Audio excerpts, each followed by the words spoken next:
শুরু হলো প্রথম ধাপের উপজেলা পরিষদ নির্বাচনের প্রচারণা। সাপ্তাহিক ছুটির দিনে বাড়তি সুবিধা হিসেবে বেশিরভাগ ভোটারদেরই পাচ্ছেন বাড়িতে, তাই তীব্র গরমেও সুযোগটি কাজে লাগাচ্ছেন প্রার্থীরা। কর্মী সমর্থকদের নিয়ে ভোটারদের দাঁড়ে যাচ্ছেন তারা, তুলে ধরছেন উন্নয়নের প্রতিশ্রুতির নানা ফিরিস্তি। সুষ্ঠু ও নিরপেক্ষ নির্বাচনের প্রত্যাশা প্রার্থীদের। কচুয়া আধুনিক স্মার্ট কচুয়া হোক, সেক্ষেত্রে সকলে আমাকে সমর্থন জানাচ্ছেন।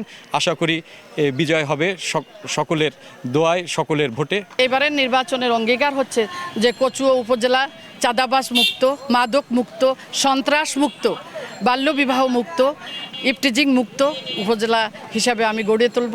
এখন পর্যন্ত নির্বাচনের পরিবেশ অত্যন্ত ভালো আছে, অবাধ সুষ্ঠু নিরপেক্ষ নির্বাচন হবে, এটা আমি বিশ্বাস করি। বিকাশে কম খরচে ক্যাশ আউটের লিমিট বেড়ে 50,000, প্রিয় এজেন্টও 2টা। দলীয় প্রতীকের বাইরে এবার অনুষ্ঠিত হতে যাচ্ছে উপজেলা পরিষদ নির্বাচন, তাই তো বেশি প্রার্থীদের লড়াই করার সুযোগ থাকছে।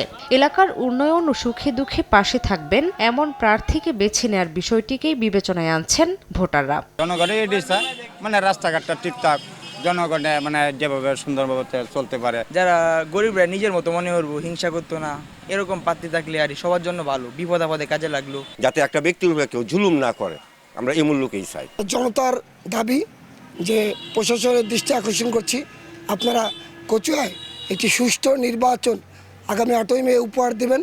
আমার বিশ্বাস উপজেলাবাসী আমার বিগত 5 বছরের সামগ্রিক কাজের মূল্যায়নে দ্বিতীয় মেয়াদে আমাকে তারা নির্বাচিত করবে ইনশাল্লাহ। আগামী 8 মে অনুষ্ঠিত হবে প্রথম ধাপের 152 উপজেলা পরিষদ নির্বাচনের ভোট।